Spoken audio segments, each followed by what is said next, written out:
Kenapa ada orang duduk atau berdiri bersama dengan kekasihnya bisa berjam-jam, tapi bersama Allah 7 menit pun tidak kuat?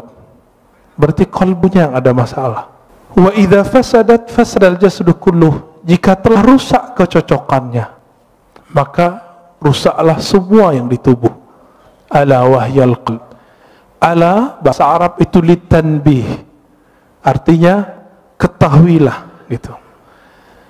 Wahyal qalb itu adalah kalbu. Saya tidak mau berbicara ini kalbu secara kedokteran, walaupun hadis ini bisa dibawa ke ilmu tib, ilmu kedokteran, tapi ini ilmu rohani. Al-qalb, karena kata kalbu di Quran lebih dari 100 kali dengan jamak dan mufrad, ada lebih dari 100 kali, semua menyebutkan tentang ahwal rohani, bukan ahwal jasmani. Jadi jika ada dokter ngotot menggunakan hadis ini untuk perkara yang zahir, silakan. Tapi kita menggunakan hadis ini sesuai yang diturunkan Nabi sallallahu alaihi wasallam. Jika si kalbu itu tawadhu, maka rukuknya terasa nikmat. Maka Bapak Saudara Allah, ketika imam itu kunut, tidak ada perasaan ingin keluar dari imam jika tidak berkunut. Perasaannya biasa aja, bisa ikut kunut, bisa tidak, tapi tidak ada perasaan ingin keluar dari imam. Imamnya ahli bid'ah, nggak ada perasaan itu. Terbersih ada perkataan itu di kalbu, dia sudah rusak. Bagaimana mungkin di dalam sholat kita buruk sangka dan mengatakan seseorang itu buruk gitu? Betapa buruknya rohani ini. Oleh karena itu kami, meskipun misalnya diimami oleh seseorang yang tidak hafal Quran, bacaannya salah-salah, itu kita biarin aja dulu. Nanti selesai sholat, kalau nggak ada orang baru kita kasih tahu. Kenapa? Siapa yang menggerakkan dia jadi imam? Salah siapa kita nggak maju jadi imam? Gitu. Bapak selamatkan Allah, satu kali guru kami wafat, Maulana Syekh Muhammad Nuruddin Al-Khalidi An-Naqsyabandi. Ketika beliau wafat, itu hujan Masya Allah. Imam Az-Zahabi menyebutkan suatu perkataan dari seorang imam ahli hadis di abad ke-6 Hijriah. Apa kata beliau? Ciri-ciri seseorang itu meninggal dirahmati Allah, maka Allah kirim malaikat dalam bentuk awan. Fayughfar lahu, maka diampuni baginya. Kalau guru saya ini bukan hanya awan, itu hujan dari beliau sakaratul maut sampai esok pagi, sampai kemudian kita kuburkan, itu hujan gak berhenti. Apa yang ajaib? Keluar dari rumah, itu rumah gadang ya, turun dari rumah itu ketika kita bawa keranda, itu hujan berhenti. Kayak ada yang kendaliin. Masuk masjid, hujan deras, dan itu sangat ajaib. Ketika selesai sholat, kita zikir, tahlil, segala macam, kami keluar, hujan berhenti. Tapi di saat ketika mau jadi imam, orang yang beliau angkat jadi wakilnya, itu seorang yang ummi, bacaan Qur'annya nggak bagus. Tiba-tiba ada seorang murid yang dianggap telah durhaka oleh beliau, ingin tebar pesona jadi imam, padahal nggak ada yang nyuruh beliau. Awalnya mau narik dia untuk turun, tapi tiba-tiba beliau dapat ilham dari kalbunya sendiri yang bicara. Apa kata kalbunya? Hei, kamu tidak usah emosi. Yang menggerakkan dia ke depan siapa? Itu Allah, bukan kamu, bukan dia. Dipikir-pikir, oh saya juga nggak hafiz Quran. Ya sudah. Nah itu, ya, itu adabnya. Maka saya tidak pernah lagi marah waktu, karena jenggot saya nggak terlalu panjang, celana saya kadang jingkrang kadang tidak. Satu kali di satu masjid kita masuk, semua jamaah sudah siap mempersilakan saya jadi imam karena saya ustadz di situ. Tiba-tiba dia nyelonong dari luar masjid keluar masuk, dan kita lihat, wow, penampilannya sangat perfect. Celananya jingkrang, jenggotnya panjang, pakai kopiah. Emang sangat perfect. Tapi nggak salam, gak kalam. Ya udah, akhirnya saya yang qomat. Kenapa? Ingat kalimat yang tadi. Siapa yang menggerakkan dia? Allah. Karena seandainya dia jadi makmum, dia akan benci kepada saya. Dan salah satu imam yang Allah tidak ridhoi jika makmumnya tidak ridho kepadanya, jika ridhonya tidak berkaitan dengan syariat, tidak masalah. Tapi kalau berkaitan, itu bermasalah. Maka kita biarkan, ya. Saya ikutin aja. Ya. Yang saya lihat bukan dia, tapi yang saya lihat adalah gerakan-gerakan dari Allah Ta'ala. Bapak Ibu Saudara makan Allah, kalau orang begitu, kira-kira kebencian keluar nggak dari kalbunya? Insya Allah keluar, ya. Baik. Kembali ke yang tadi. Maka al-a'mal, amal itu masdaruhal qalb. Tempat terbitnya adalah kalbu. Tapi dia butuh bukti. Maka di Quran disebut i'malu fasarallahu a'makum. Beramallah kamu, maka Allah akan memperhatikan amalmu. Pertanyaannya, merasa diperhatikan Allah nggak tadi sholatnya? Berarti sholatnya belum ngamalin ayat ini. Coba, mulai hari ini, beramal itu karena ayat itu. Beramallah kamu, Allah akan pandang amalmu. Tapi apa yang Allah pandang? Maka ditaksis dengan hadis Nabi SAW, hadis Imam Muslim tadi, dan Imam Bukhari juga ada yang semakna, bahwa Allah memandang ke kalbumu. Jadi yang dipandang itu bukan rukuknya, tapi ini yang disebut ahwal dalam ruku. Mesti ruku. Yang dipandang bukan sujudnya, sehingga jidat kita mulai sakit ketika sujud lama. Bapak kalau buka kopiahnya mungkin ada hitamnya. Bukan itu yang Allah lihat. Betul, beruntung kalau yang punya itu. Nanti malaikat maut pun mikir-mikir mau cabut, wah ini ahli tahajud ini kayaknya, ya. Tapi bukan itu yang kita kejar. Kau bisa sembunyiin itu. Kenapa? Karena yang disebut simahum fi wujuhim min atharis sujud, itu artinya efek sujudnya itu terlihat di wajahnya. Apa efek sujud? Ketika orang sujud, dia lebih merendahkan wajahnya, otaknya yang doktor, otaknya insinyur, otaknya yang sarjana, otaknya yang hafiz, otaknya yang pinter itu, dia taruh di mana? Di bawah bokongnya, di bawah tempat keluar najis semua. Maka orang-orang ini dihina, orang tidak akan marah. Kenapa? Dia sendiri telah menghinakan dirinya di hadapan Allah Ta'ala. Bukankah kita, Bapak soft nomor 2, bukankah dibelakangi oleh orang yang soft depan? Itu kita sudah biasa menghina diri. Tapi kenapa kemudian jika disinggung orang sedikit ngamuk? Ini yang tidak wajar di kalbu. Berarti belum salah. Kalbunya belum saleh. Dalam kalimat ini dikatakan, jadi keadaan fisik itu selalu menerjemahkan keadaan kalbu. Jika kalbunya sedang tawadu, dia pasti uku. Jika kalbunya sedang bersah diri, pasti dia mengatakan la haula wala quwata illa billah. Jika kalbunya sedang menta'zim Allah, pasti dia mengagumi dan mengatakan subhanallah. Subhanallah itu bukan maha suci, itu terjemahan biasa. Subhanallah artinya maha hebat engkau ya Allah. Bapak saudara makanullah ikhwan akhwat fillah. Oleh karena itu Nabi SAW 13 tahun itu tidak diwajibkan sholat. Coba lihat, berapa lama Rasulullah berdakwah? 13 tambah 11. 13 tahun gak wajib sholat kecuali sekali semalam.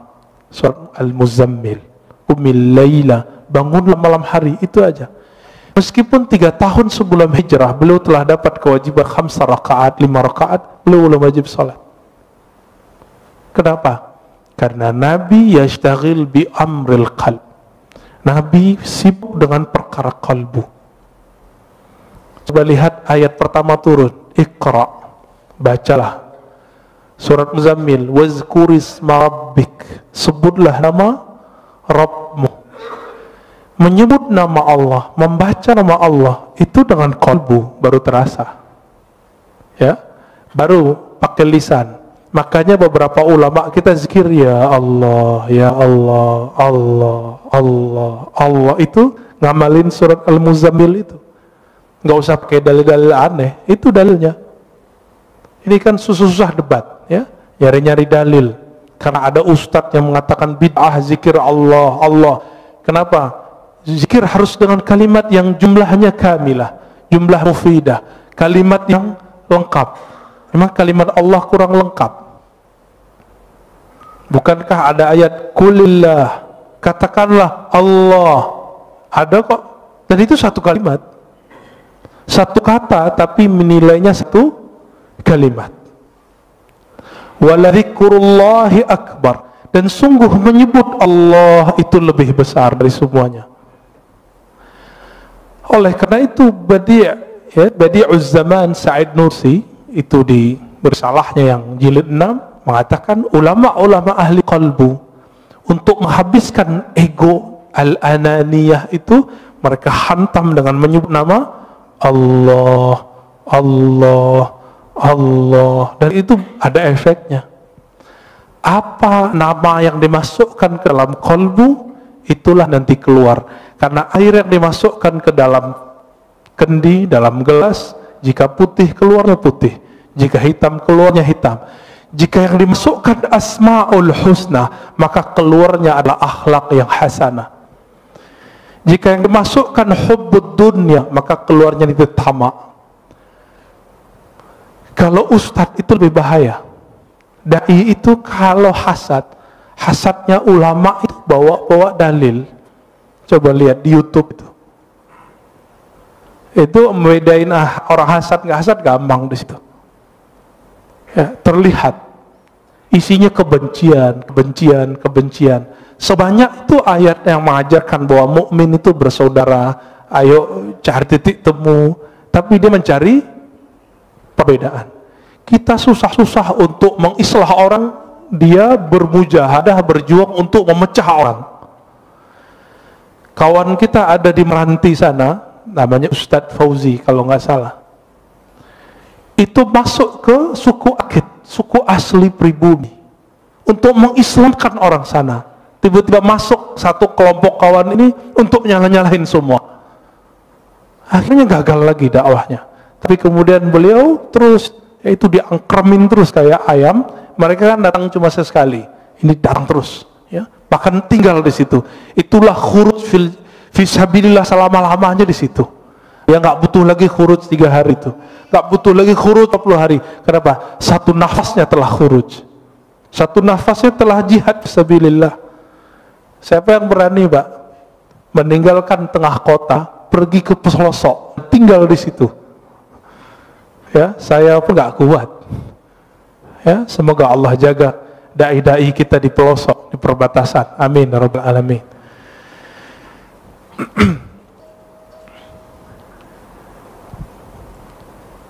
Oleh karena itu masyayikh kita mengajarkan zikir qalbu. Ketika latihan, maka kurangi dulu zikir-zikir fisik. Dulu kami latihan 40 hari, itu cuma zikir qalbu.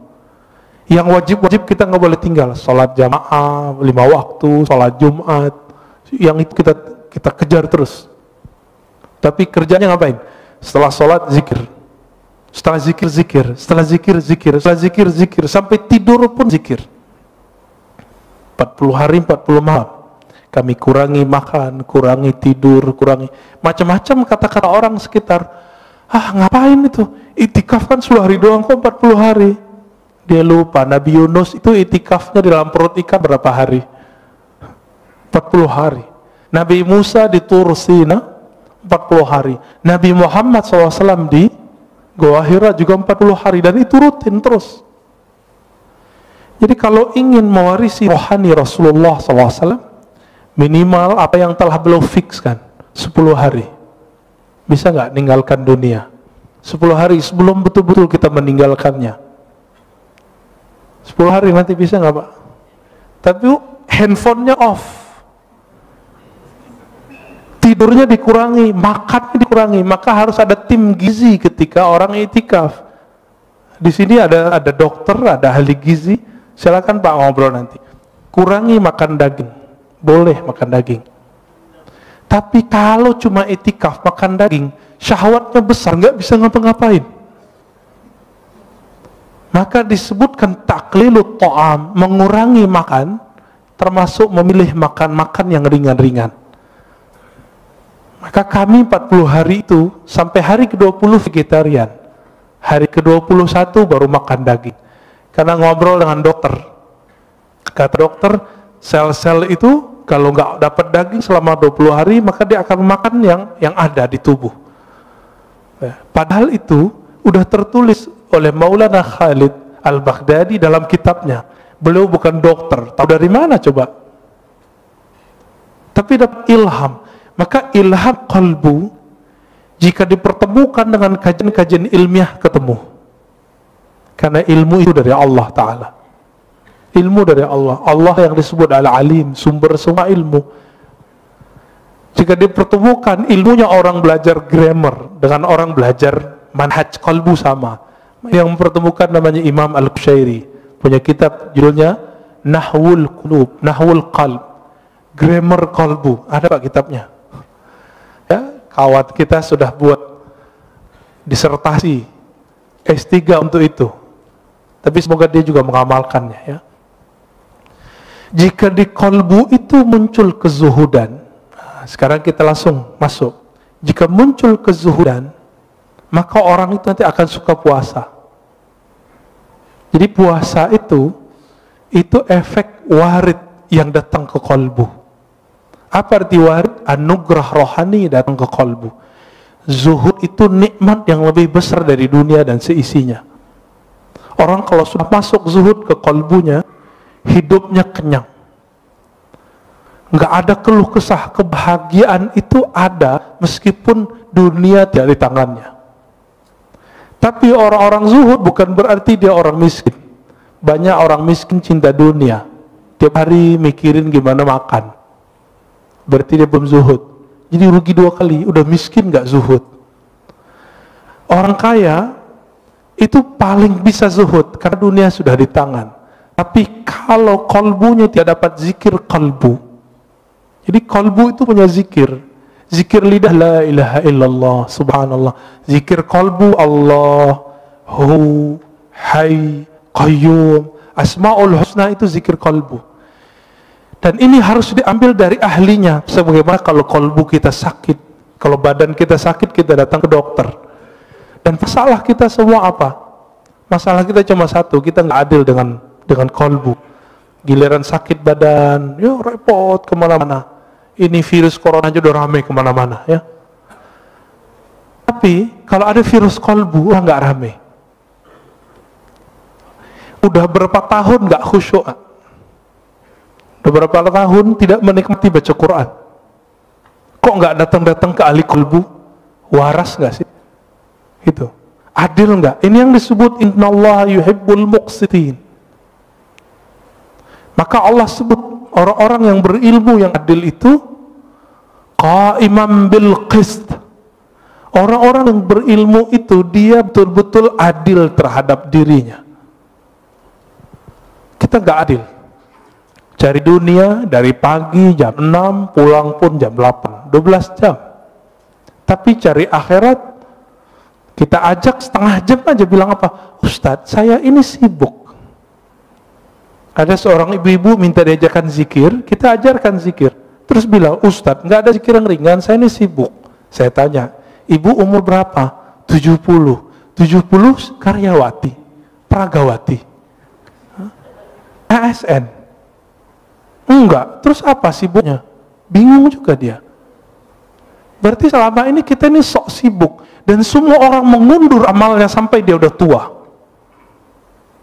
Berarti warid belum datang ke kalbunya. Dia memulai amal selama ini selalu dari zahir, belum dari kalbu. Maka Imam Bahauddin Syah Naqsyaband mengatakan apa? Ketika orang sibuk dengan perkara zahir, maka kajian zikir pertama kami adalah zikir kalbu. Bidayatu tariqatina nihayatu turuq. Awal dari cara zikir kami adalah akhir dari semua zikir yang dipelajari oleh orang-orang di luar. Itu manhaj beliau. Jadi orang kalau sudah sibuk zikir salat baru zikir qalbu. Kalau beliau enggak, qalbu dulu. Kenapa? Ala wahyal qalb. Inilah zikirnya ulama-ulama ahli qalbu. Jika masuk ke qalbu itu al-hirs. Hirs itu ada kesukaan, kerajinan, ya, ada perasaan senang. Maka orang ini akan rajin tahajud, rajin sedekah, rajin semua zikir itu kayaknya ringan di tangannya, ringan di lidahnya. Bapak salam makan Allah. Dulu seorang kawan saya berdoa, Allahumma adim alaina zikrak. Ya Allah, dawamkan zikir kami kepadamu. Saya tegur, jangan doa begitu. Yang Nabi ajarkan, Allahumma a'inni ala zikrik. Ya Allah, bantu aku menyebut namamu. Karena Nabi tidak pernah mengajarkan, ya Allah, dawamkan zikir di kalbu kami. Itu mustahil, kecuali Rasulullah sallallahu alaihi wasallam. Dalam sholat pun kita masih ingat selain Allah Ta'ala. Jika yang datang di kalbu itu syauq, rasa rindu yang dalam, maka orang ini biasanya zikirnya mulai bergerak. Nah, zikir ini yang jarang datang ke kita. Minimal gerak matanya nangis, itu zikir rindu. Jadi rindu itu datang dulu ke kalbu, baru saat dia berzikir ada rasa nangis. Bukankah sebagian bapak ibu ketika mendengarkan imam kita tadi sholat teringat mana? Sudais, ya. Semoga Allah muliakan beliau. Amin. Kita teringat itu. Bagi mereka yang punya pengalaman sholat di belakang Sudais, dia rindu, dia bisa nangis. Itu baru rindu dengan imam dunia. Imam sholat di Mekah. Bagaimana imam la'imah Sayyidina Rasulullah SAW. Maka orang ini saat mengatakan Allahumma salli ala Sayyidina Muhammad, air matanya pasti mengalir. Itu yang disebut dalam syair-syair Hisan bin Sabit, kullul qulub, semua kalbu itu rindu kepada Nabi. Tapi bukti rindu itu hanya satu, dumu'ul ain. Ketika air mata itu berkaca-kaca, air mata itu mengalir. Atas dasar itulah ulama kita punya majelis khusus namanya majelis salawat, karena itu majelis kerinduan. Imam Ibn Arabi yang disesatkan orang di zamannya, dia jauh dari semua kesesatan itu karena beliau ahli hadis. Saya S1 meneliti beliau. Ibn Arabi menulis kitab Tarjuman al-Ashwaq. Sebelumnya beliau seorang ahli hadis, meriwayatkan hadis dengan sanad sendiri sampai ke Rasulullah. Berguru kepada Imam Bukhari di zamannya, namanya Ibnu Asakir, dan Imam Muslim di zamannya, yaitu Imam As-Silafi.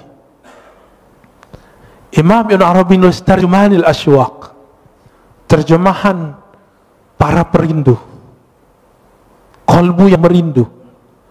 Dan salah satunya di situ ada kerinduan kepada Rasulullah sallallahu alaihi wasallam. Orang yang rindu kepada Rasulullah pasti dia rindu kepada orang yang membuat dia rindu kepada Rasulullah. Siapa yang mengajarkan kita rindu kepada Rasulullah? Guru-guru kita. Guru-guru ini yang mengajarkan rindu. Maka rindu kepada Rasulullah itu bersanad. Ini yang Nabi katakan, tuba liman ra'ani wa amanabi. Tuba liman ra'ani wa liman ra'aman ra'ani. Beruntung orang yang memandangku. Kalau nggak ketemu aku, dia ketemu murid-muridku atau murid dari muridku. Ini yang disebut tuba. Bagaimana Bilal ibn Rabah ketika Omar datang ke Damaskus, Bilal dipanggil, wahai Bilal, kami rindu Rasulullah. Apa kata Bilal? Lalu apa yang harus kau lakukan? Kata Omar, tolong engkau azan, ingatkan kami kepada azannya di zaman Rasulullah SAW. Lalu dia azan. Setelah sekian lama Rasulullah wafat, dia nggak mau azan. Kenapa? Setiap kali dia azan dia bisa pingsan. Itulah rindunya seseorang perindu. Dia bergerak, badannya bergetar ketika rindu. Kalau dia kuat, dia bisa terus. Jika tidak, dia pingsan. Dan Bilal bin Rabah sampai di asyhadu an la ilaha illallah. Sampai di asyhadu anna Muhammadar Rasulullah. Ketika sampai di bagian itu, dia tidak sanggup lagi menahan tangisnya. Dia berhenti, tersenduh-senduh, baru dia lanjutkan. Bahkan di riwayat lain beliau pingsan. Itulah para perindu. Makanya zikirnya para perindu itu ada 3. Jika di mata dia menangis, jika di tubuh dia bergerak, jika tidak kuat maka dia pingsan. Inilah zikir-zikirnya qalbu. Karena sebab syauq datang, rasa rindu itu datang. Dan rindu itu sumbernya satu, al-mahabbah, rasa cinta kepada Allah dan Rasulullah. Bapak saudara makan Allah, terkadang kalau orang rindu itu gombal, benar nggak? Kalimat-kalimatnya aneh-aneh. Dalam ilmu zikir, ilmu qalbu disebut dengan syatahat. Apa arti syatahat? Kalimat yang lompat dari mulut karena gejolak-gejolak rindu dalam kalbu. Jika seseorang merasakan rindu tersebut, maka muncullah syatahat. Inilah yang muncul pada Imam Junaid, Imam Abu Yazid Al-Bustami, bahkan imam seperti Al-Hallaj. Al-Hallaj mengatakan, ma fi jubbati illallah, di jubahku hanya ada Allah. Dia tidak dihukum karena ngomong itu, tapi dia ketika mengatakan haji itu cukup di rumah, tapi itu ternyata bukan perkataan dia. Jadi dulu karena buku tidak ada copyrightnya, setelah itu bukunya tentang asrarul hajj disalin oleh orang tertentu, lalu ditambahkan di situ, haji tidak perlu ke Mekah, cukup di rumah. Ketika dihakimi, dibawa ke pengadilan, Al-Hallaj ditanya, ya Hallaj, haza kitabuk, hei Hallaj, ini kitabmu? Hallaj mengatakan, oh itu judul kitabku, tapi dia tidak tahu isinya. Langsung hakimnya mengatakan, taib, kamu zindik, kamu fasik, langsung divonis esok hari dipenggal. Al-Hallaj wafat tahun 309 Hijriah. Kata Imam Al-Ghazali, seandainya aku jadi qadhinya, jadi hakimnya, tentu aku tidak akan mau hukumi gantung baginya. Itu kata Imam Ghazali. Tapi ya sudah, ya, tilka ummatun qad khalat laha, ya, ma kasabat. Kita lanjut sampai jam berapa? Masya Allah. Nanti salat syuruknya diundur, ya. Ngaji lebih afdal daripada salat. Imam Ibnu Majah meriwayatkan dari Nabi SAW bahwa mempelajari satu bab ilmu lebih afdal dari salat 100 rakaat. Ya. Baik. Jika yang muncul di kalbu itu al-khauf, dia juga nangis. Apa arti khauf? Rasa takut. Tapi bedanya al-khauf ini beda dengan syauq. Jika syauq bikin orang bergetar, tapi kalau khauf tidak, bikin orang diam. Ada lagi raja. Raja itu harap. Jika orang berharap, Allah menerimanya. Bapak saudara makan Allah, kita ini semua punya dosa, benar nggak? Mulai dari ujung rambut sampai ujung kaki. Tapi apakah dengan dosa itu kita berhenti beramal? Enggak. Masih ingat Salahuddin Al-Ayyubi? Salahuddin Al-Ayyubi, seorang pejuang hebat, raja di zamannya, sultan, itu pernah meminum khamar. Kata Imam Zahabi dan Siyar A'lamin Nubala, kana yashrabul khamr. Dulu Salahuddin ini enggak sholah, enggak bagus. Ngapain dia? Namanya kan Ayub atau Yusuf, ya. Salahuddin ini dulu suka minum khamar. Orang kalau minum khamar pasti zina. Orang zina ya lanjut judi semuanya lengkap. Nakalnya bukan main. Maka jangan, kalau ada anak muda hari ini malam-malam kita lewat, dia minum khamar, dia jahat, jangan benci dulu. Siapa tahu nanti dia jadi mujahid fi sabilillah. Jangan benci dulu. Ya, tadi kita pas lagi nyetir, tiba-tiba ada yang ya anak pakai motor truk, ya suka-suka dia. Saya mikir jangan-jangan ini Salahuddin. menghibur diri, biar husnuzon, biar gak benci. Siapa tahu kita punya sahabat dulu peminum, suka narkobaan, sekarang Masya Allah amal zikir banyak, bahkan ada yang sudah menjadi ustadz, banyak ya. Jadi jangan hukumi orang dengan waktu dia bermaksiat. Siapa tahu itu maksiat terakhirnya. Jangan pernah sucikan orang dengan amalnya. Siapa tahu itu amal soleh terakhirnya. Besok dia maksiat terus. Tapi semoga itu tidak terjadi. Maka Bapak Saudara makan Allah, jika di Quran lebih dari 100 kali Allah membicarakan qalbu, kenapa ajaran-ajaran qalbu tidak dominan dalam kajian-kajian kita? Yang dominan apa? Kajian fikih, sunnah, bid'ah. Ingin mempergi qalbu, tapi yang terjadi keras qalbu. Ini coba aja. Kita bertahun-tahun ngaji sunnah bid'ah. Apa yang terjadi? Qalbu keras. Keras bukan main. Karena Rasulullah awal ngajar orang bukan ngajar sunnah bid'ah. Yang pertama diajar oleh Rasulullah apa? Qalbu. Jadi kalau ada orang sibuk dengan sunnah bid'ah, dia salah berguru. Tapi kalau sudah selesai belajar qalbu, baru belajar itu. Jadi saya berbeda sedikit dengan banyak orang. Orang mengira belajar tasawuf itu setelah belajar fikih. Enggak. Bagi saya belajar tasawuf dulu, belajar fikih. Baru belajar akidah lebih awal ya. Akidah, tasawuf, fikih. Kalau enggak, yang terjadi nanti debat. Suatu kali Imam Fakhruddin Ar-Razi, pengarang kitab Mafatihul Ghaib, datang ke seorang ahli qalbu. Lalu ahli qalbu itu menyindir Fakhruddin yang punya tafsir sepanjang tangan saya ini. Namanya Mafatihul Ghaib. Dia mentafsir Bismillahirrahmanirrahim 1 jilid. Ini di sini ayat seberapa turun di sini, ya. Tapi beliau mentafsir Bismillah satu jilid. Sampai sekarang kawan saya ngaji Bismillahirrahmanirrahim 7 tahun belum selesai. 7 tahun Pak belum selesai. Ngaji alif aja lama sekali ngajinya. Sampai betul-betul dikenal. Kenapa Bismillah itu kok diulang-ulang di Quran? Ternyata itulah awal yang ditulis di Lauh Mahfuz.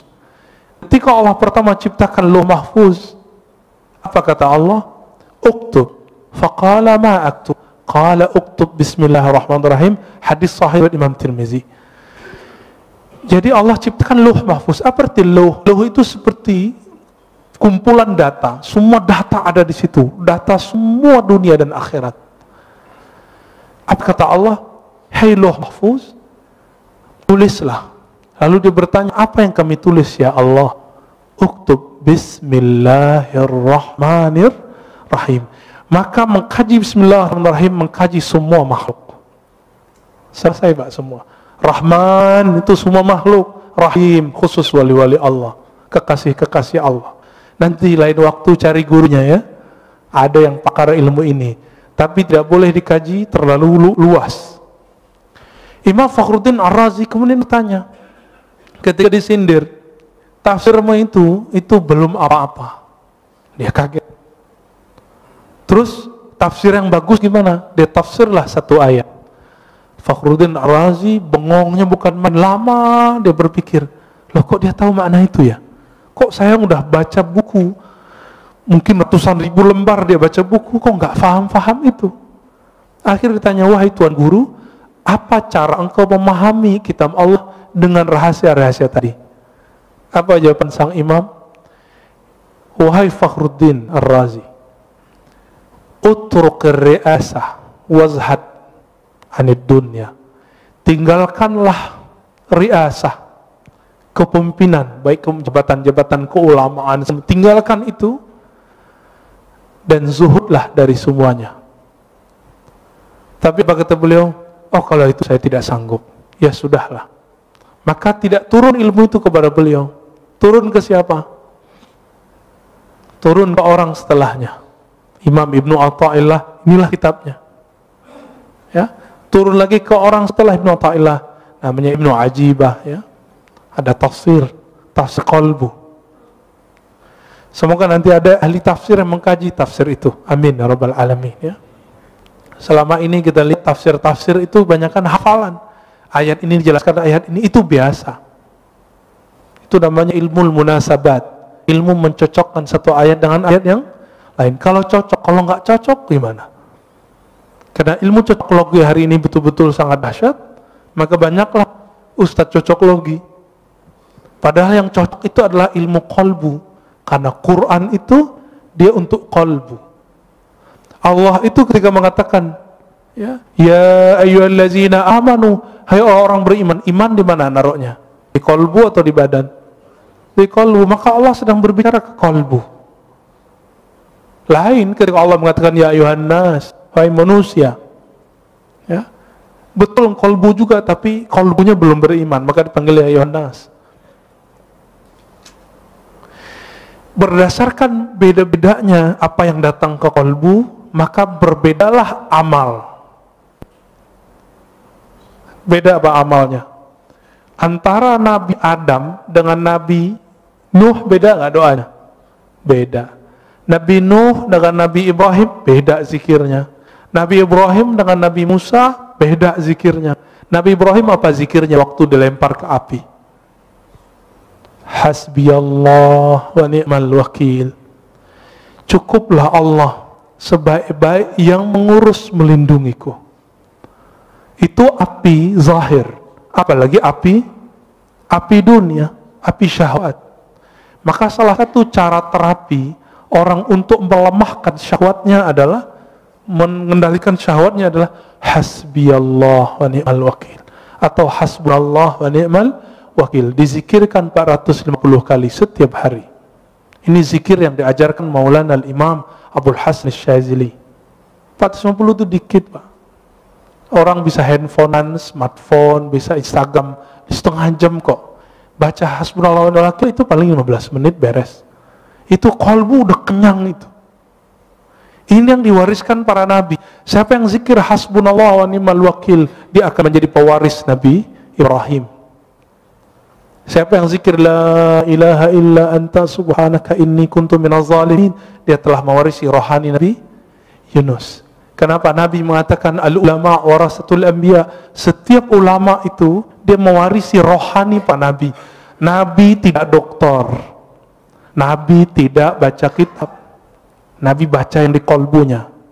Maka orang yang mewarisi kenabian itu mewarisi qalbu Nabi sallallahu alaihi wasallam. Maka jangan andalkan gelar-gelar kita. Udah lewatin semua itu. Tanya ke dalam qalbu, aku mewarisi Nabi siapa? Dan orang yang disebut kutubul awliya, wali paling poros, yang keberkahan bumi itu karena doa-doanya. Jika Imam Ibrahim bin Adham mengatakan, ya ashabal hadis, wahai ahli hadis, tolong doakan kami. Bikum tudfa'anna al-masaib. Karena kalian musibah-musibah Allah jauhkan dari kampung kami. Oleh karena itu para imam kita sebagian disebut oleh Imam Zahabi mengatakan aqrabut turuq ilallah al-hadis, talabul hadis.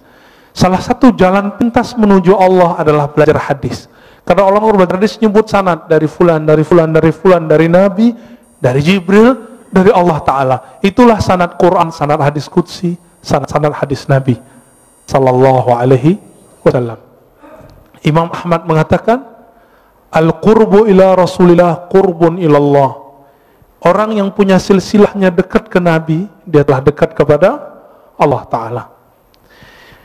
Maka Bapak Saudara, karena Allah, karena ahwal qalbu itu beragam yang datang, maka di antara ulama itu ada yang ahli ibadah. Kenapa? Yang muncul di qalbunya hirs, doyan ibadah. Nah, ini yang terjadi pada kawan-kawan saya yang senang khuj, ya, senang wiridan. Jangan salahkan dia, tegur saja dia kalau kelebihan. Ya, mungkin dia beramal tidak dengan ilmunya, dia lupa kalau punya anak istrinya, ya, tegur aja baik-baik, kasih nasihat, jangan depan orang. Ketika yang masuk ke qalbu itu asyauq, maka orangnya akan suka berdendang, bersyair, bersolawat. Maka muncullah dalam peradaban Islam Barzanji, muncullah syair-syair Imam Ibn al-Farid, ya, muncul semua itu. Maka syair-syair di Jawa muncul apa namanya, macapat ya, yang mau copot ya, itu yang dari Sunan Kalijaga. Itu wali Allah besar, Pak. Beliau berguru kepada ulama keturunan Samarkand, Syekh Mahudum bin Ibrahim, yang kita sebut dengan Sunan Bonang. Saya ziarah ke kuburan beliau yang di Bawean. Itu yang asli, Pak, di situ insya Allah. Yang di Tuban itu mungkin petilasannya, wallahu alam, ya. Kalau orang pakai kolbu, dia tahu itu, ya. Kawan saya tanya, kok aku sering ziarah ke Tuban, kok nggak ada efek apa-apa ya? Biasanya kalau assalamualaikum tuh ada rasanya. Oh, dia lagi gak di tempat gitu. Akhirnya saya doa, ya Allah tunjukin saya di mana aslinya. Ternyata setelah itu diundang oleh salah satu guru kita, Buya Abdul Halim, ya, yang punya istri di sana. Udah ke sana, Pak? Udah ke sana, Pak, ya. Ya. Datang ke sana itu dahsyat sekali. Tapi jangan lupa ziarah, karena di sana manisnya dari situ. Sampai di sana ternyata Buya Abdul Halim belum pernah ziarah. Saya tanya, Buya, anterin saya ya. Di sini ada dua. Bukan yang di tepi pantai, yang di hutan. Saya bilang gitu. Akhirnya kita ke hutan. Nggak hutan-hutan amat kok, Pak. Hutannya kecil kok ya. Masuk dan itu terasa nikmat, terasa ada kontak batin. Karena jangankan para wali, para syuhada pun mereka tidak mati. Wala taqulu liman yuqtalu fi sabilillahi amwat. Dan itu hanya dirasakan oleh ahli qalbu. Cinta itu hanya dirasakan oleh orang yang cinta. Semuanya benci dirasakan oleh orang-orang yang hasad. Maka kebeningan qalbu akan bisa merasakan ahli-ahli qalbu. Coba rasain, Pak. Guru kami berpesan makna hadis, zurul qubur fa innaha tuzakkirul maut. Ziarah kubur karena itu bisa mengingatkan kepada kematian, lintas dimensi langsung maksudnya.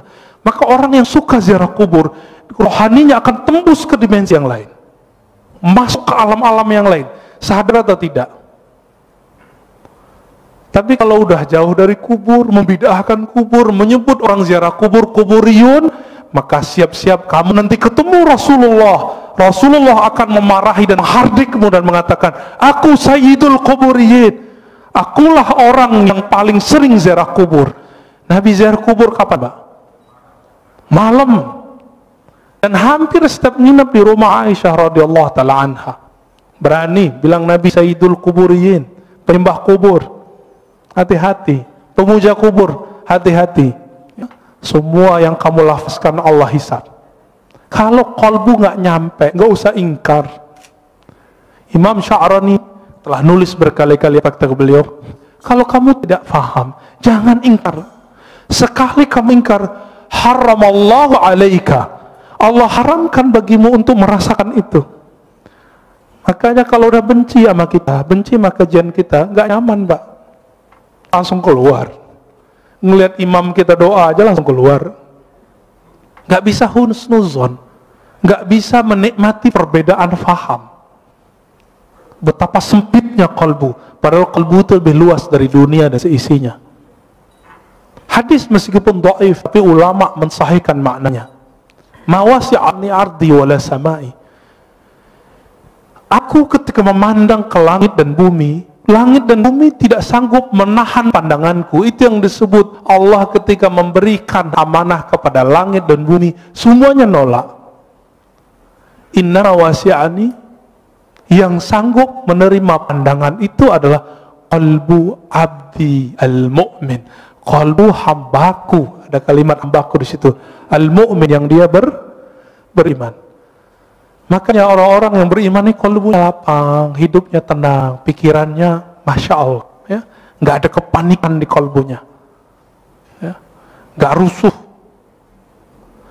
Bapak saudara, karena Allah, maka di antara mereka ada yang zuhud, karena yang datang qalbunya kebencian dunia. Di antara mereka ada yang muridin, ada yang wara, ada yang arif, puncaknya nanti arif. Nanti tanyalah ke Kiai Ahmad Shadiq, itu arif itu apa sih? Atau ke kiai-kiai yang lain, ada siapa? Kiai Luqman ngajar di sini juga. Ya, Kiai Luqmanul Hakim. Nah, itu orang-orang ahli kolbu semua.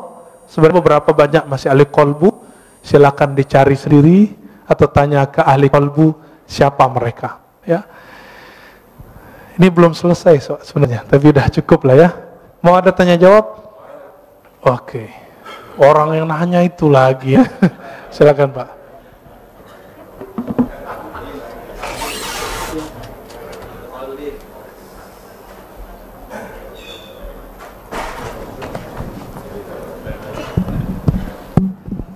Terima kasih. Assalamualaikum warahmatullahi wabarakatuh.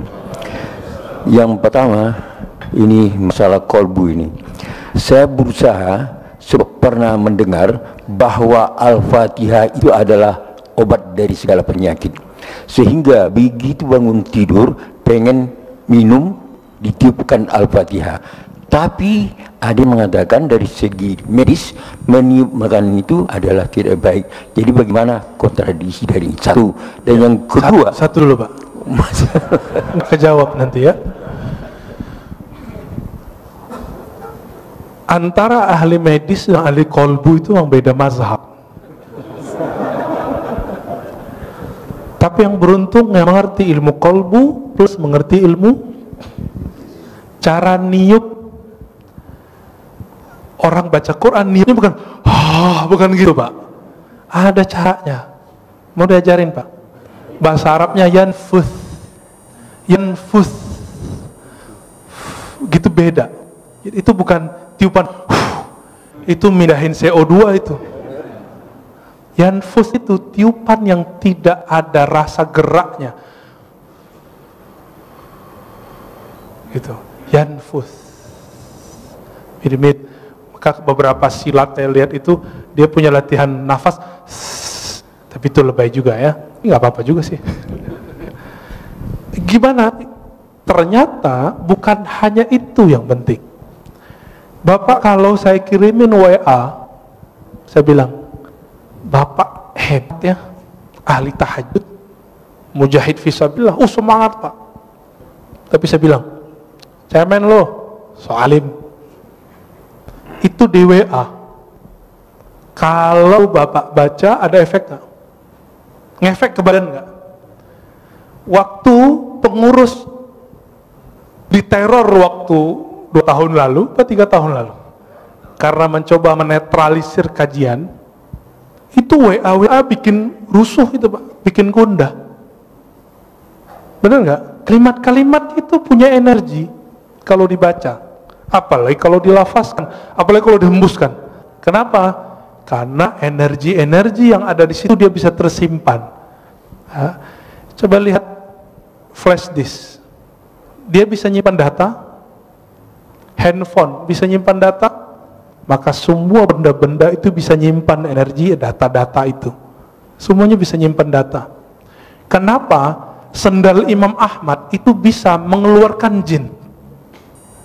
Seorang laki-laki datang, ya Ahmad, ya Aba Abdullah, anakku, putriku sering kesurupan, kayaknya dipaksa nikah kayaknya. Rata-rata kesurupan, survei kita 70% survei langsung itu karena stres, ditekan di pesantren. Kalau pesantrennya terlalu keras, kurang menikmati anak kita di kesurupan Pak.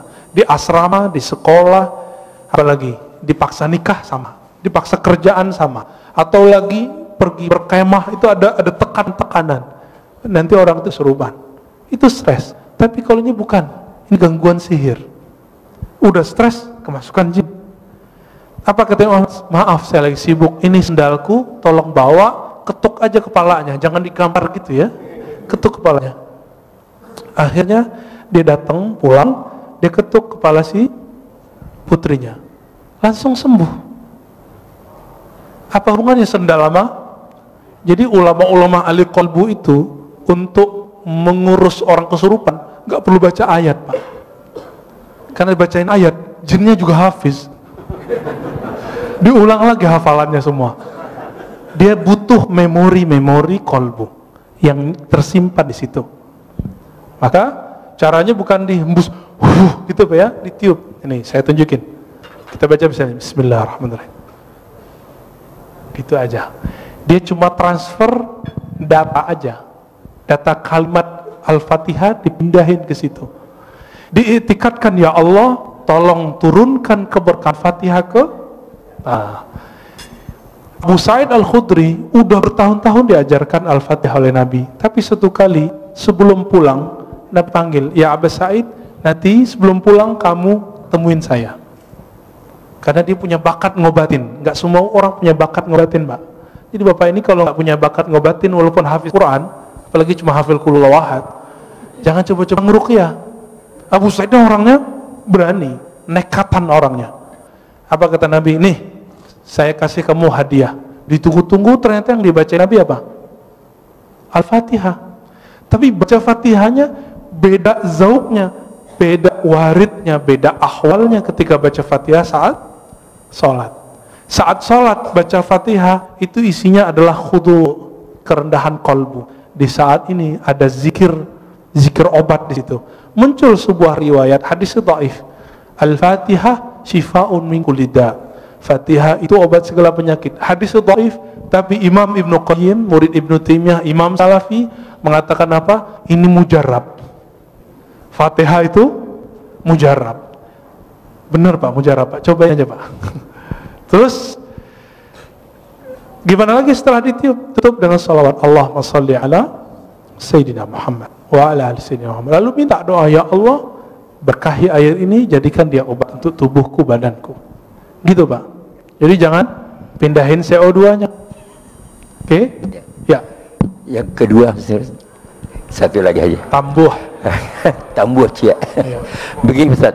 Jadi di dalam kita menetralisir diri ini, kami sering praktik bahwa menangis itu adalah lambang kecengengan. Jadi kami berusaha untuk tidak menjadi orang cengeng bagaimanapun perasaan, untuk berusaha tidak menangis, sehingga memang sulit untuk menangis. Sedangkan dikatakan kamu membaca Al-Quran itu cobalah menangis, kalaupun tidak bisa menangis berpura-pura menangis. Nah, kontradiksi lagi. Bagaimana Ustaz? Makasih. Hadis Iqra'ul Quran wabqa alaihi fa illam tabku fatabaku. Itu hadisnya dhaif tapi boleh diamalkan. Bacalah Quran, menangislah. Jika kamu tidak sanggup menangis, maka kenapa susah nangis? Karena nggak pakai kolbu. Coba urus dulu kolbunya.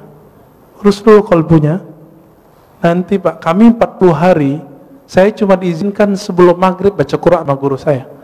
Kamu obatnya sekarang kolbu dulu.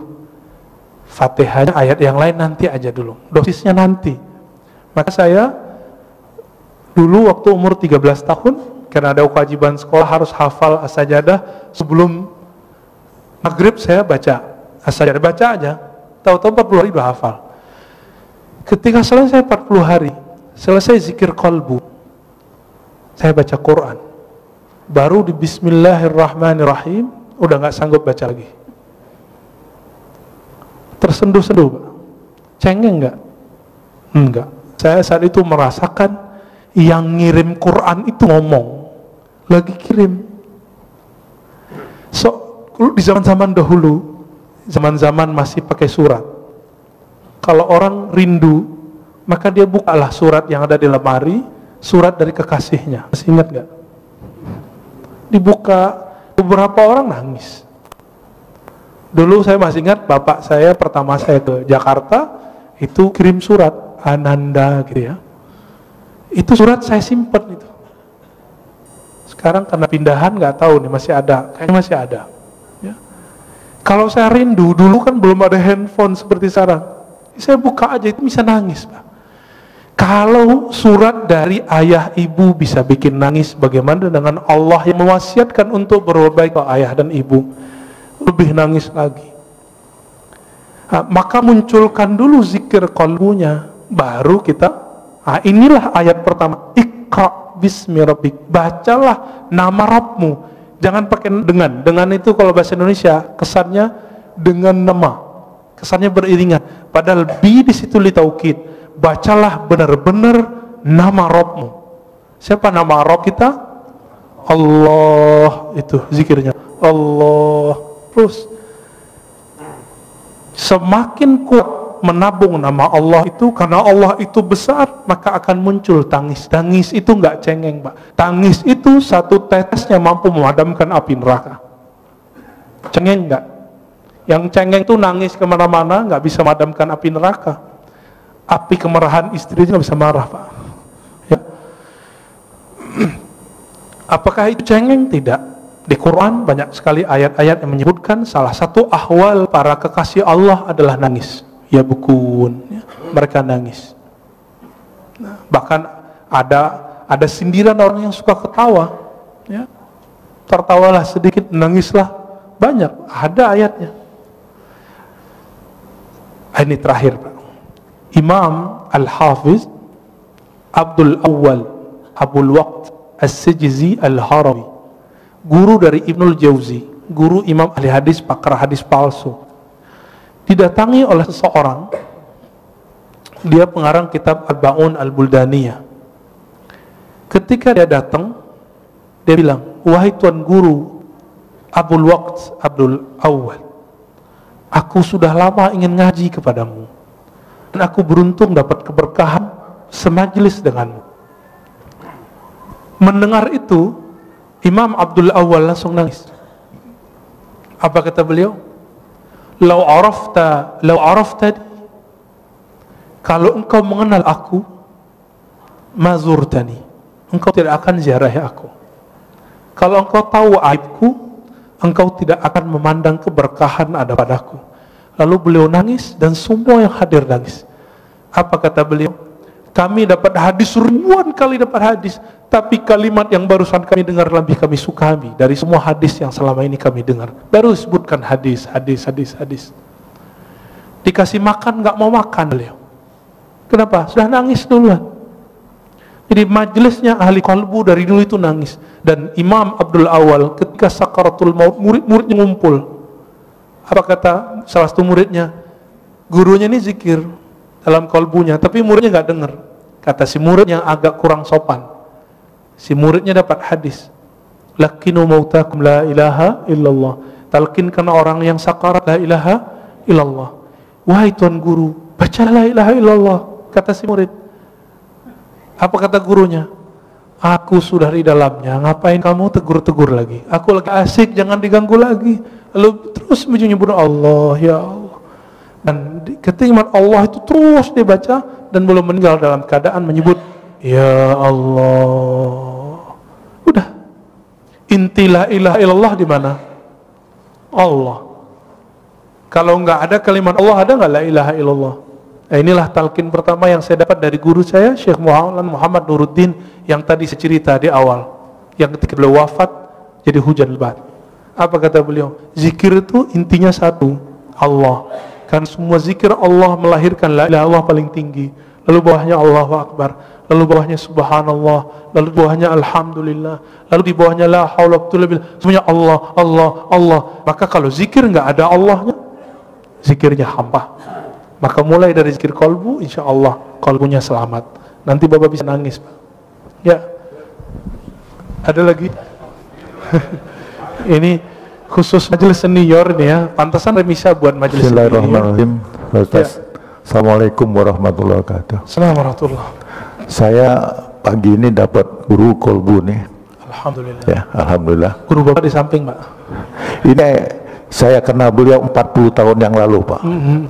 Yang ahli kolbu beliau, Pak. 40 tahun yang lalu bersama beliau saya. Alhamdulillah. Ustadz Siregar. Ya.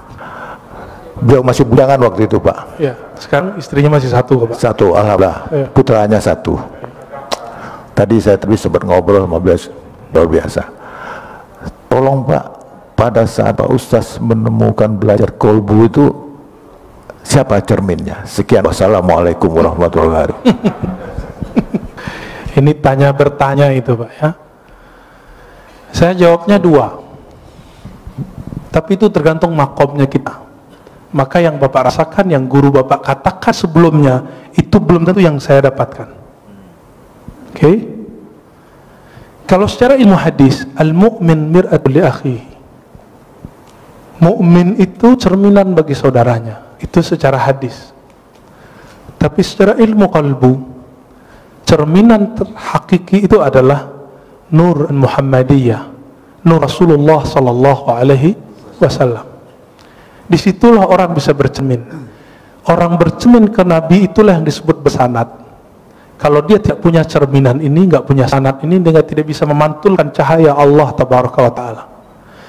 Kenapa Rasulullah cerminannya? Karena Rasulullah yang paling lengkap mewarisi, dapat memantulkan semua asmaul husna. Ada masuk air putih, keluar air putih. Masuk nama Ar-Rahman, maka muncullah kesayangan Rasulullah ke semua umat. Itulah wa ma arsalnaka illa rahmatan lil alamin.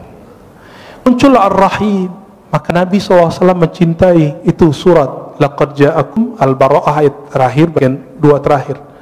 Wabil mu'minina ra'ufur rahim, wabil mu'minina ra'ufur rahim.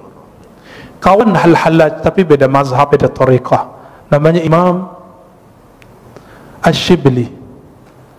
Beliau itu ketika wafat dapat kabar dari seseorang. Seseorang ini memuliakan imam ini. Lalu ditanya dalam mimpi, orang ini bertemu Rasulullah.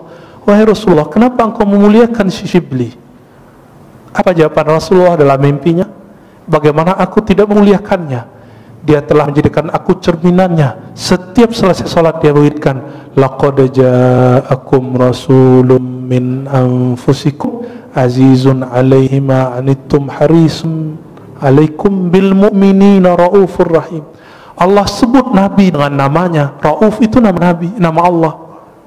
Rahim itu nama Allah. Allah jadikan Nabi itu jadi cerminnya. Maka siapa yang bercermin bersenat kepada Rasulullah, kalbunya bercahaya. Maka ketika orang sholat Allahu Akbar, dia harus bercermin Rasulullah di depannya. Tapi siapa yang bertemu Rasulullah? Yang bertemu Rasulullah roh. Karena roh kita belum hidup, kita butuh seorang mursyid yang menghidupkan, membangunkan. Hei, bangun kamu. Maka guru kita juga berguru dengan bersyukur, berterima kasih kepada guru, baru disebut berterima kasih kepada Allah Ta'ala. Maka ketika orang berguru, itu cara bercermin kepada Rasulullah Sallallahu Alaihi Wasallam. Itu yang saya dapatkan. Mungkin yang Bapak dapatkan, guru Bapak dapatkan beda, ya. Tapi kalau ilmunya dari Allah pasti sama. Pasti sama. Beda-beda ibarah.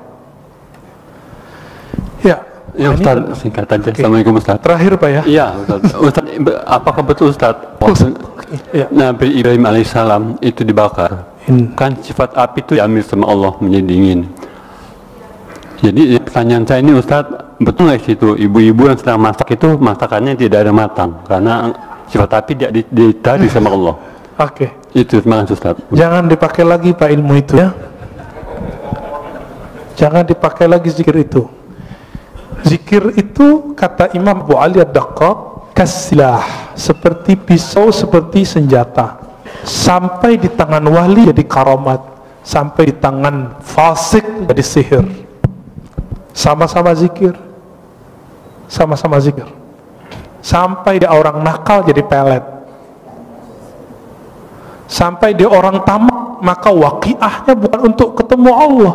Waqiahnya supaya ngumpulin harta. Dia rajin waqiah, rajin haji umrah. Sekarang umrah udah nggak boleh. Mau minta ke siapa lagi? Ini mau proyek nih, umrah dulu nih.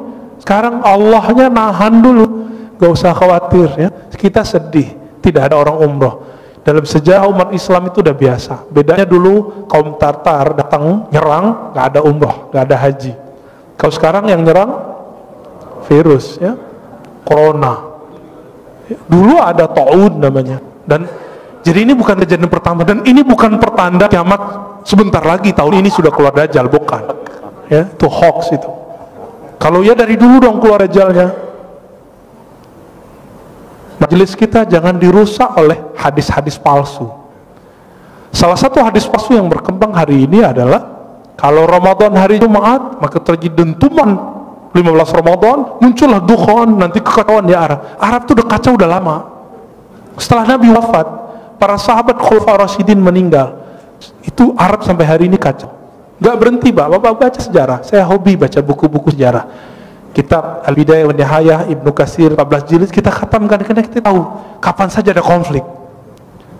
Ibnu Khaldun, ya, Rihlah Ibnu Battuta, Tarikhul Islam Ibnu Zahabi, sama menyebutkan tahun yang sama, nggak beda. Jadi nggak usah khawatir, insya Allah nanti Allah angkat, ya Allah marfa'anna. Maka doa kunut sekarang hampir wajib. Namanya kunut subuh plus nazilah. Ya, kalau bisa ditambahkan kepada imam, tolong kasih tahu, Allah fa'idfa'annal bala wal waba. Ya Allah, tolak bala dan wabah dari kami, wabah virus. Ya, insya Allah Allah jauhkan. Jadi kalaupun flu, insya Allah nggak corona Pak, insya Allah ya. Kalaupun kena, waqina syarra ma qadait. Apa arti waqina syarra ma qadait? Kalaupun kami kena, tapi tolong haluskan kenanya ya Allah. Insya Allah nggak parah.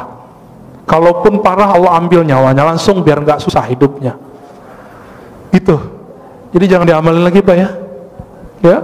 Kalau ada teman Bapak kasih tahu, jangan coba-coba pakai zikir itu untuk menahan biar ibu-ibu nggak matang.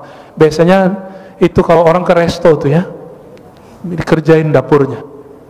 Di kampung saya dulu banyak. Sekarang orang-orang udah banyak yang soleh Pak. Ya.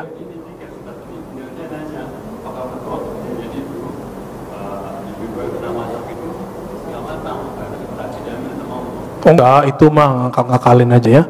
Yang pasti di situ muncul kaidah Ahlussunnah. Apa kaidah dalam akidah Ahlussunnah? Api itu tidak membakar karena zatnya, tabiatnya. Karena hukum konstannya enggak.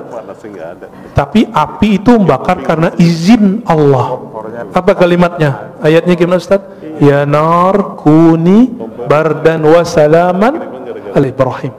Wahai api, jadilah kamu kuni itu kan asalnya kun, karena nar itu dia bukan benda yang berakal, disebut kuni, disebut dia feminim pakai ya, kuni, hendaklah kamu menjadi keadaannya dingin. Maka kalau api selama ini panas itu karena Allah emang titahkan kamu bakar. Sampai sekarang di kampung kita masih banyak ilmu debus, nggak pakai sihir. Cuma pakai sholat 2 rakaat, zikir sesaat, mereka langsung nggak kebakar. Tapi kita cek di luar itu nggak bisa dia ya. Itu cuma karena dia zikir. Dia lagi ngamalin Bismillahirrahmanirrahim, ya duru, ingin bukti. Jadi dia lagi ngamalin ilmu Nabi Ibrahim. Ya Allah, saya pengen bukti kalau benar ayat ini, benar hadis ini, kalau siapa yang bersama Allah tidak ada yang menyakitinya, buktikan aku ambil api, jangan bakar diriku. Betul. Dan saya punya guru itu. Coba, alhamdulillah ibu saya dulu larang. Almarhumah ibu saya mengatakan, kamu mau jadi apa? Gak usah belajar itu. Lalu ketemu guru kami yang lain, Maulana Kasril namanya, mau jadi emosional atau jadi penyabar? Saya jawab, ya penyabar lah. Kalau mau jadi penyabar, hindari ilmu-ilmu kebatinan, meskipun boleh secara hukum syariat. Maka saya nggak belajar ilmu-ilmu aneh Pak. Ini belajarnya ilmu silat lidah aja. Ya, jadi tidak benar semua api saat itu cuma satu api, tidak semua api. Ya, siapa juga yang masak saat itu? Ya, yaitu khayalan orang lagi mentafsir. Tahir Pak Mirwan. Assalamualaikum warahmatullahi wabarakatuh. Assalamualaikum. Tadi Ustaz katakan Sayyidina Umar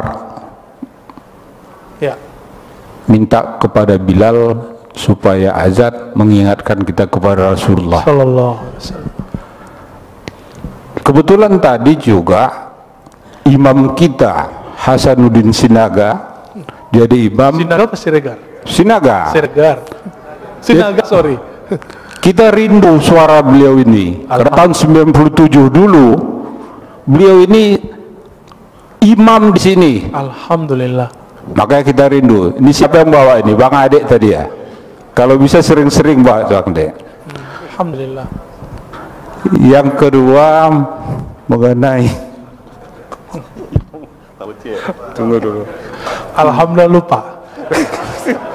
Tadi apa ya? Mengenai suluk tasawuf di kampung saya itu banyak, Ustaz. Oh iya. Ya. Cuma kami dulu sebagai pemuda menganggap ini ilmu Apa ini? apa ini pelajarin ini. Nah, setelah di Jakarta ternyata Pak Ustadz memberikan yang sebenarnya, ya bagaimana ilmu itu dilakukan, sehingga Pak Ustadz yang masih muda, masih seumuran anak saya, tapi emosinya tidak tinggi, sementara saya masih meletup ini. Gimana kira-kira Ustaz? Demikian. Assalamualaikum warahmatullahi wabarakatuh. Assalamualaikum warahmatullahi wabarakatuh. Betul, orang berguru, berlatih, bersanad, istiqomah, dia melewati umur fisiknya. Maka guru-guru kami di mudanya mereka sudah jadi syekh. Syekh itu artinya orang tua. Dan saya dikasih gelar syekh oleh guru saya umur 27. Umur saya sekarang 34. Jadi masih jauh dibandingkan imam kita. Tapi umur 12 tahun saya sudah belajar zikir, alhamdulillah. Umur 13 kita riyadhah. Dan riyadhah itu latihan itu, riyadhah artinya latihan yang berulang-ulang. Kami kerjakan sampai hari ini. Sampai hari ini. Kami nggak perlu banyak-banyak ilmu, dikit tapi kami amalkan. Zikir itu dari pangkal sampai ujung, zikir intinya cuma Allah. Maka kami zikir Allah setiap hari. Itu aja setiap hari. Guru saya mengatakan, hei, kamu mau bahas apa saja, semua wali zikirnya ini. Betul, kita udah ketemu banyak wali-wali Allah, dan semua zikirnya ini. Nggak lepas dari nama ini. Dan ternyata inilah warisannya Nabi Muhammad SAW, yang orang banyak lupa. Orang kalau nuzul Quran cerita apa, nggak cerita zikir. Ya, orang cerita zikir bahasnya sunnah bid'ah lagi, nggak jadi zikir-zikir. Ya, yang di kampung bapak itu, bapak yang Aceh kan, ya, itu ada Syekh Muda Wali. Syekh Muda itu gelar khas orang Sumatera Barat. Jadi orangnya masih muda, dia disebut Syekh tapi muda, maka disebut Syekh Muda, Syekh Muda Wali. Tapi tinggal di Aceh, orang Jamek, tamu orang Aceh. Tapi mereka entah lebih tua dari orang Aceh, Pak. Karena orang Aceh kan campuran. Ada India, Pakistan, bahkan macam-macam di situ. Arab apalagi. Jadi kalau orang Aceh rasis nggak boleh. Kenapa? Semua kita pendatang di tanah ini. Siapa yang tahu kita ini asli Jawa, Sunda, Padang, Kalimantan? Siapa yang tahu? Dicek genetiknya, ternyata wong Cino. Ya, ini matanya mata sipit-sipit semua. Tapi benci Cina kan aneh. Benci Arab, ternyata hidungnya ada sedikit Arabnya. Loh. Jadi kita nggak boleh rasis. Nah, baca Al-Hujurat berkali-kali, lita'arafu. Nggak boleh di situ rasis. Bapak saudara maka Allah, Syekh Muda Wali itu dulu belajar ke Syekh Hashim Buayan. Seingat saya ya, beberapa syekh-syekh yang lain, kemudian langsung ngambil ke Jabal Abi Qubais di Mekah. Jadi dulu orang kalau mau suluk, itu itikafnya 40 hari. Di sekarang yang jadi istananya raja, keluarga-keluarga pangeran itu. Depan Masjidil Haram itu ada Jabal Abi Qubais. Dulu di situ mereka latihan zikir. Semua tarekat di situ. Terakhir yang masih mengijazahkan tarekat di sana itu Syekh Muhammad Yasin Al-Fadani. Beliau menyimpan 66 tarekat. Bukan 40, 66 tarekat, dan masing-masing tarekat beda suluk. Nah, kembali ke yang tadi, ini kesimpulan kajian tadi. Kenapa tarekat itu banyak?